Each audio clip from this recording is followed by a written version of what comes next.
Alrighty, hi everybody. This is Sophia. Today I'm going to be showing you guys proper blade safety. We're going to be going over which blades go with which blade handles, how to remove these blades, and additionally, we will also talk about replacing the scissor blades as well. So everything is pretty straightforward, but you guys are expected, again, to know which blade will go with which handle. So please refer back to this video prior to your safety lab this week. Additionally, once we actually start into grossing organ systems, please refer back to this video if you ever need it as a reference point. So first and foremost, the two blades that we're going to be utilizing the most in the gross room, additionally in your anatomy lab, is probably going to be this number 4 blade handle. This number 4 blade handle goes with this number 22 blade. I don't know if you guys can see that very well, but in lab I can show this to you guys as well. So it's going to go with this number 22 blade handle. And then the number 8 blade handle, or the universal blade handle, is my personal favorite. It's called universal blade handle for a reason, because it'll go with all of these blades that you guys can see here. So this is the 22 blade that I just mentioned to you guys. We also have a number 60 blade, and then additionally we have a 70 blade here.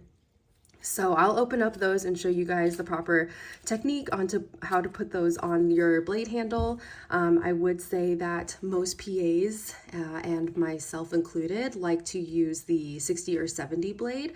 But for starters, if you feel a little bit more comfortable using the 22 blade, that is totally fine. It's a little bit of a smaller blade and a little bit easier to work with and take on and take off. So let's go ahead and start. I'll show you guys the proper technique on how to open this and put this on the handle itself.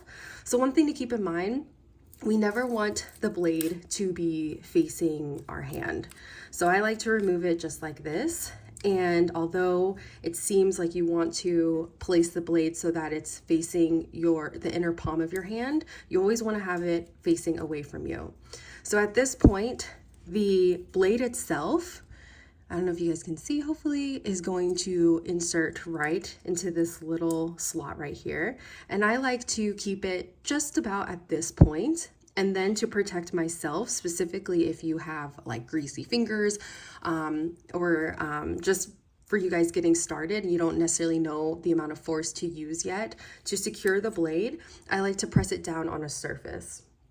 So right now, you guys can see there's a little bit of a opening here, and then I like to just press it down just like that, and then it's fully in there.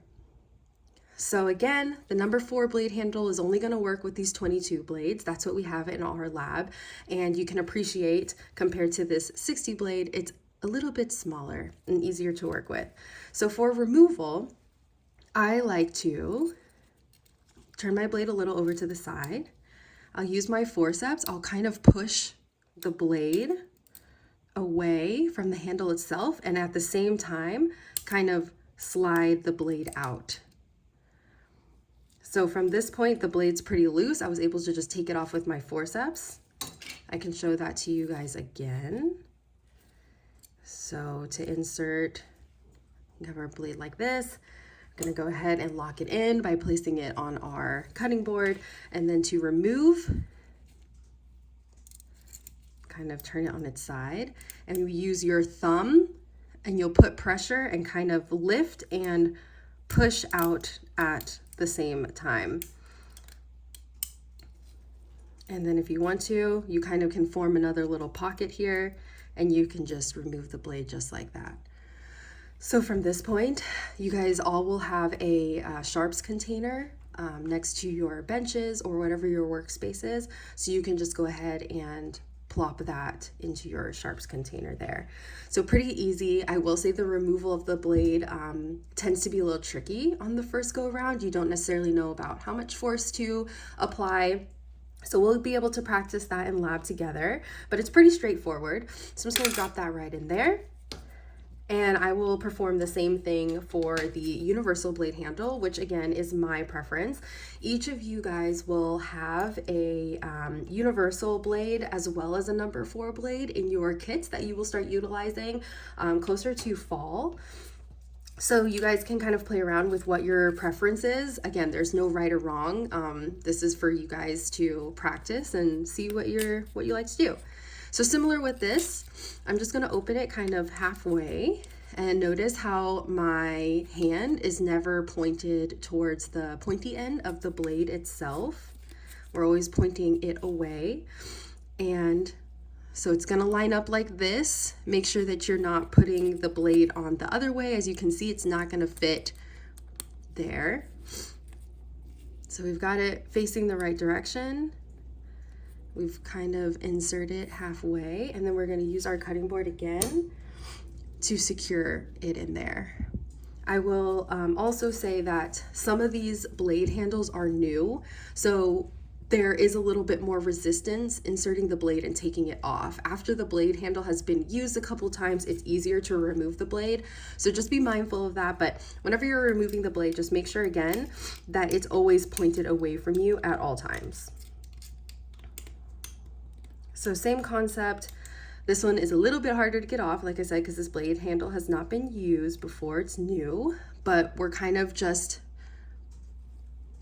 pulling at the same time to make a little bit of a gap here so that we can put our forceps in here and fully remove the blade from this point.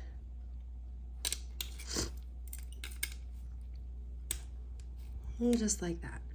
So again, we'll go over this in lab together, but that's the basic principle, and the same rule is going to also apply for your 70 blade. So I just performed that with the 60 blade. Our 70 blade looks very similar to the 60. The only difference is that it has a rounded point, whereas the 60 has a point.